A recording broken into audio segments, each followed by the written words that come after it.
Mum and Dad came here in 1996, and at that time there weren't many South Indian families. Somehow our landlords who used to live behind us were the treasurers for the Balmoral Temple. In India, the culture of food is always about sharing, especially if you know that someone else really enjoys a different sub-region of Indian cuisine. So when Mum used to make dosas and idlis, we used to always share it with them, and they used to share North Indian delicacies with us. And then they just loved the food, and they asked us to do a service at the temple for a festival. Mum and Dad had no idea how to do it, but Mum really wanted to do it. We got together South Indian community, people who were there at that time, and it was all made with small household equipment rather than proper commercial stuff. The temple never received donations like that before for the food and the takings from the food, so they wanted us to do it second week in a row as well. At the end of the second week, the Indian community which was there was like, you guys need to start a restaurant. We'll be there every week eating at your place and supporting you. My name is Sammy, and I'm the owner of Satya Chai Lounge. Mum and Dad used to go and set up little stalls, as they were called back then, not pop-ups, for about a year or so to kind of get the feel of things. And then the first restaurant started on Hobson Street in 1999. So I guess as an immigrant child, you don't really have an option as such, but you're kind of like a family unit and you kind of help out. And I used to help out inside in the kitchen. I used to assemble entrees, garnish dishes, get them out. And then, as most Indian guys, or men, get pretty hairy pretty young. I looked kind of older than my age, so I was chucked onto the floor. And I just started loving it. It was just my happy place. It was since the age of like 16, 17, I wanted to open my own place. I didn't really know what it was. And then I used to chat to Mum and Dad about it. A 16-year-old kid pitching an idea to your parents, they're just like, what are you doing?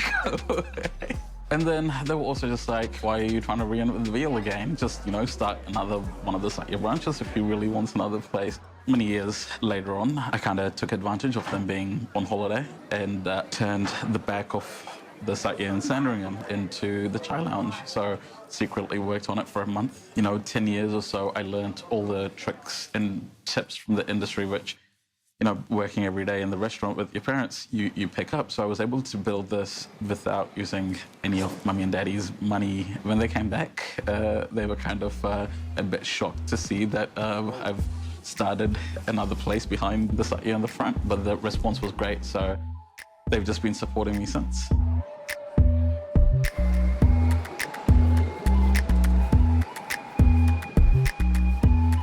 My hospitality has always been a little bit selfish in terms of I'm more indulging myself, and if other people enjoy it, awesome. So I've always loved K Road, but me growing up on Hobson Street, the city centre, I'm just like a city rat, and K Road's always been a place where it's just been so colourful, so vibrant that you get to express yourself and be who you want to be without any judgment.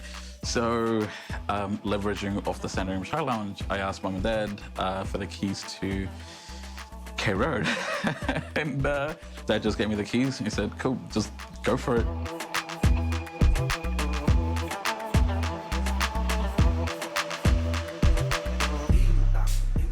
I didn't really design it as such for it to be a working business as such. I wanted to create a dhaba because I really missed a dhaba, and it was just more like a space where I could hang out with my friends in a space that I felt really comfy, because I just have a chai, play some caroms, smoke some shisha if I wanted to. So it was just, I wanted a place like that. But with the food as well, I missed Indian street food. Those big, bold flavors, just easy. You know, it's not one curry and rice and the paratha which bogs you down, but you could snack on several little things and enjoy a few drinks while we were at it. So, I mean, that was essentially how Chai Lounge kind of started. Today I'm headed over to the shore to catch up with Ashia, who's the author of a published Indian cookbook, and we're really interested to see what her perspective on Indian cuisine is.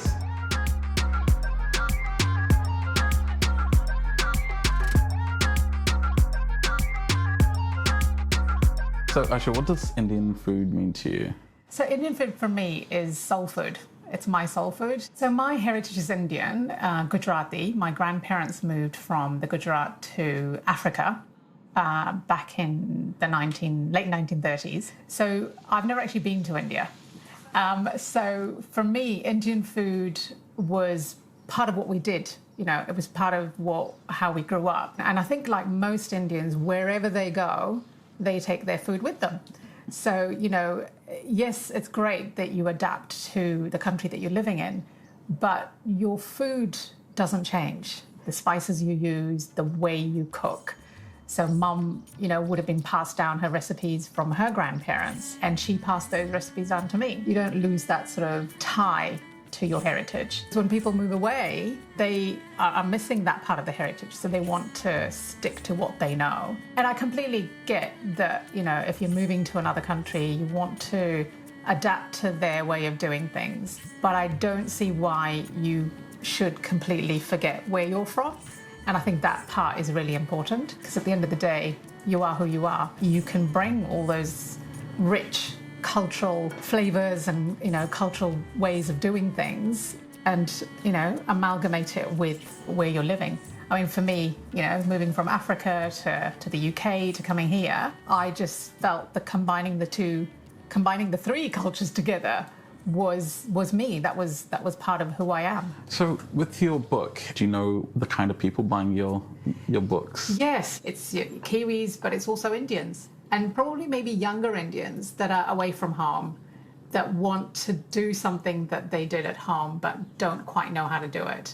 I think people come into any cuisine with a perception, this is going to be like this, or they've eaten out at a restaurant and they think, this is going to be like what I ate at the restaurant. If your mum cooked this dish, it will probably be different because she may use different spices, or just her way of doing things will be different. So I just want people to go away not putting Indian food in one pot. Do you know what I mean? Yeah. So just having this open idea that actually Indian food is different depending on where you're coming from. To me, that's important. So people need to know that, it's not just one type of Indian food. That's the thing. When people come from a different place, they're able to bring a new perspective on things. And if you've just kind of grown up with the same thing every day, it pretty much starts to look like a sausage roll or a mince and cheese pie.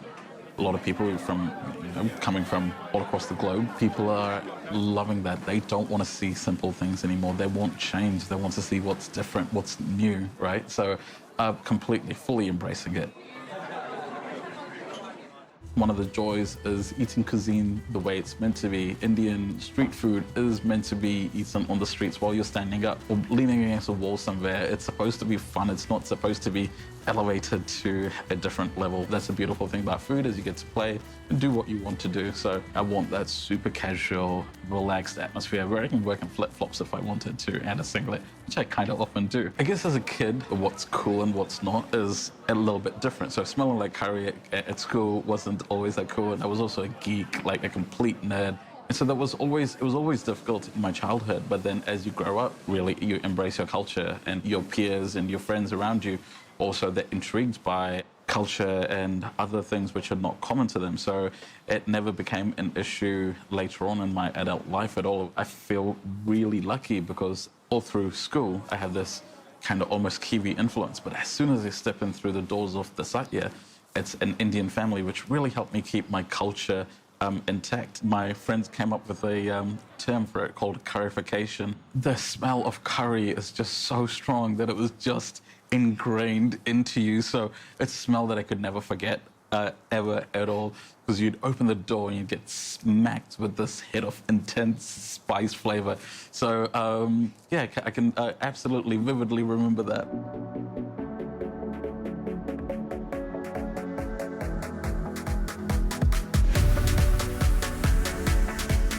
Today, I'm off to go see Sid and Chand to talk about Indian culture and heritage and how that influences what they do. So, Sid, what was the inspiration for Cassia and Sidart, or how did the journey start? So Sidart was our first restaurant, and that was basically from my European cooking background. So being at the Grove, I was really into doing real avant-garde cooking.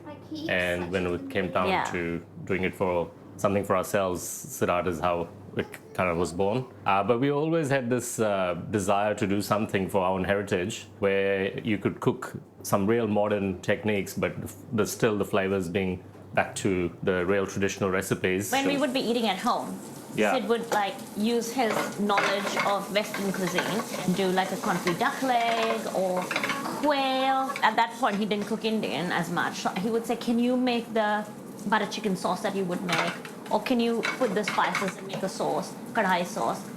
And then he would do his bit, and I would bring my bit, and we'd fuse it together. And go, why can't we eat like this outside? We wanted to be as modern as Right. possible without losing this charm, and also have real emphasis on service and wine, cocktails. You know, bringing in a bit of the modern with the traditional, but not losing the traditional. And we were like, well, why can't we do that? Let's do that. That was our vision. But we had to wait for the right time for the public to be able to accept. We still struggle at times where you'll have a guest who'll come and say, where's the butter chicken? Like, no, we don't have butter chicken. Why don't you try this? Good job. Yeah. This is not Indian food Yeah. as they know it. I think the younger generation, like our generation, is way more accepting of it. Whereas the older generation sometimes can just be like, don't mess with what I call an Indian restaurant. I think it's just the use of dairy and stuff is too much, and like sugar and honey. I mean, there's okay if you're just balancing the sauce out. It's okay to put a little bit of sugar if your tomatoes too tart or whatever. But yeah, you know, when you go to places and it's like super runny sauce, or people don't even use charcoal to cook their meat. I think that's something we were really kind of clear about, that we wanted all our tandoori food cooked to order in charcoal, because you just can't beat that flavor. So it was just these little small things that bugged us when we went to restaurants. We're like, okay, we got to do it properly. So trying to use the best of New Zealand produce, but then when you taste the sauce, there's no actual bastardizing it. You know, it's cooked from scratch. All the spices are roasted every day. So like still proper Indian food, but just different techniques. Yeah, and then entrees are sort of a lot more playful. We'd develop an idea, but then try and modernize it as much as possible. Same with the desserts. Main courses are slightly Without harder breaking it. because you want that satisfaction, you want that robust flavor. So no matter how much technique, but at the same time, you want that flavor as well. So we've really enjoyed that kind of journey with Cassia. And I think now we've sort of, after 4 or 5 years, we're in the right frame of, you know, what we want to do. And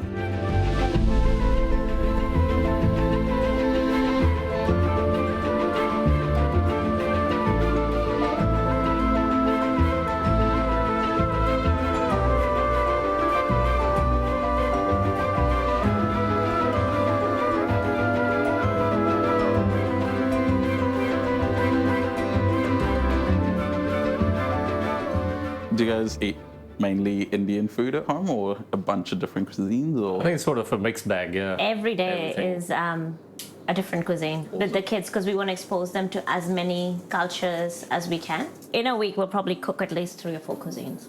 cooking Indian food with the kids, how do you guys feel about that in terms of like getting the culture across, especially them kind of growing up here?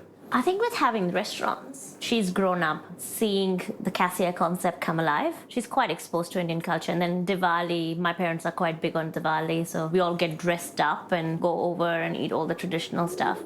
And in a week, we eat so much Indian as well. So I think Indian is probably one that she's most exposed to. We took them to India. That was cool, wasn't it? That was an awesome trip. It was a short but amazing trip.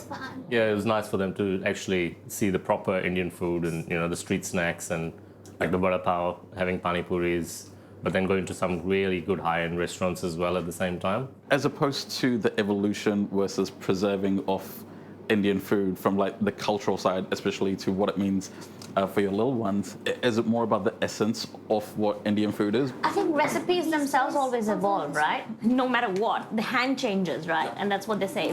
I can't make a certain dish, even if my mom gives me the recipe, teaches me 5 times, it'll never taste the way my mom cooked it or my nanny cooked it. And that's going to be the same with the next generation. We can teach them what we know, but they will evolve it to be their own and according to their own taste. So we're not fussed about it. We'll pass on whatever knowledge and whatever cuisines we have. Okay. And it's up to them to carry it forward.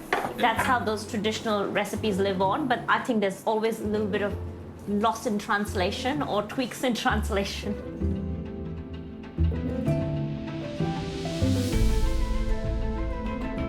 You have to help me, okay? I'll sort it out. Thank you.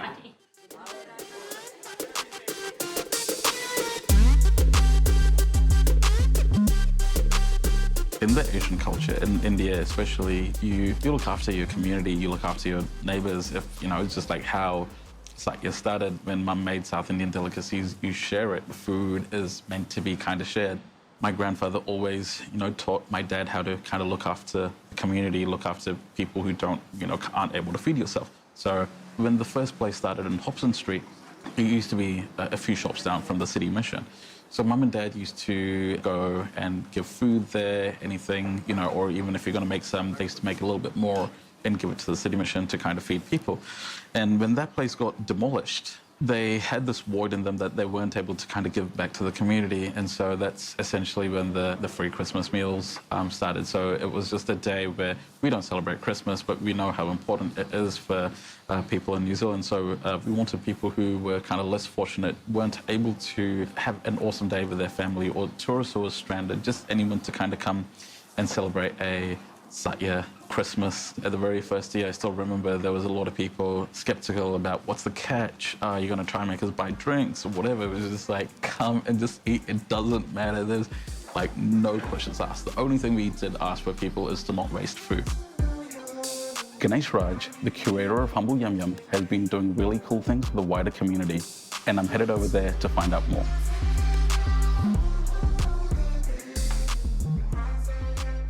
So what are we getting up to today? Today, we are making I wrote currified shakshuka. It's so hard to say. Currified shakshuka. Sweet. I love the word currified. It's just brings back good memories. Originally from Singapore. Yeah, born and brought up. What made you move from Singapore to New Zealand? Dude, so in between that, I left Singapore when I was 20 and moved to America to become a recording engineer.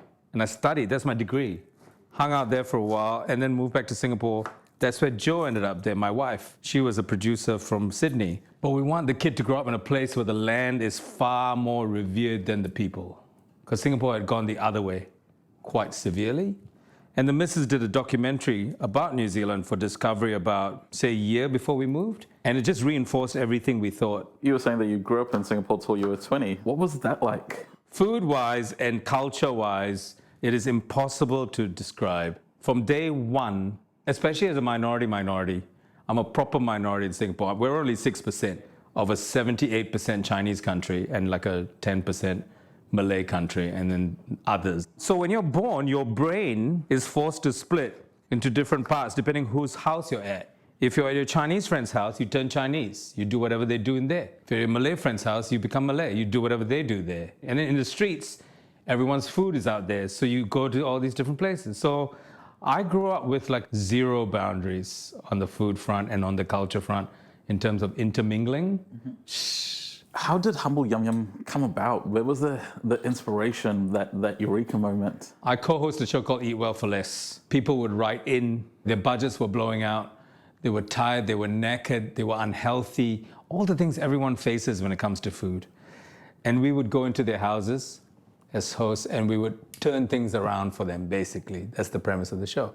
As I started to do press for the show in like March, the show came out and just inundated with people going, oh my God, that's me. Oh my God, that's my family. Oh my God, that's my family.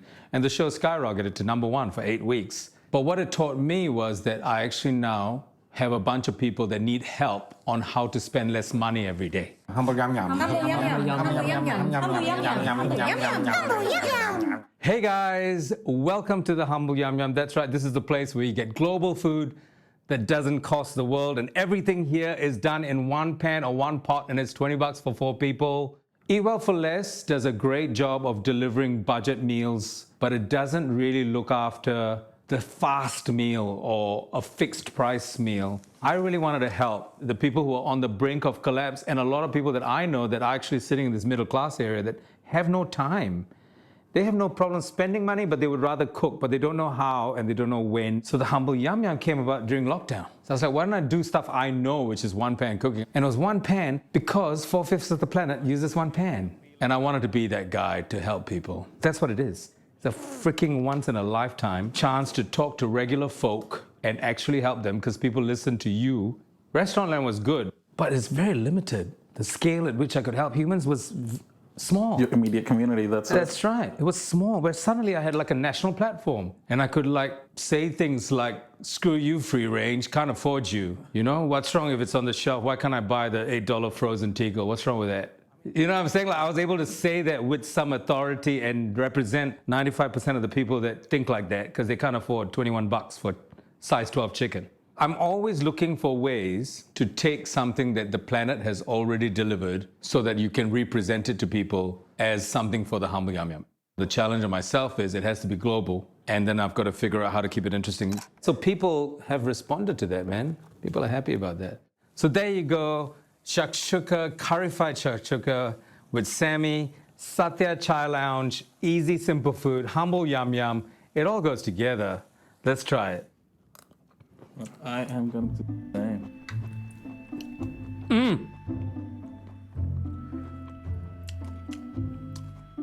So you know that's good for you, right? When it hits your mouth, you know that's looking after you. That's not hurting you in any way. I didn't put a lot of chili because I added in the recipe later on. You guys can decide how much chili you want. It's been really awesome to see what Indian culture means to different people and what a journey it's been to celebrate their success stories. What really gets me excited is to see how the younger generation interpret Indian cuisine and culture and see where they take it.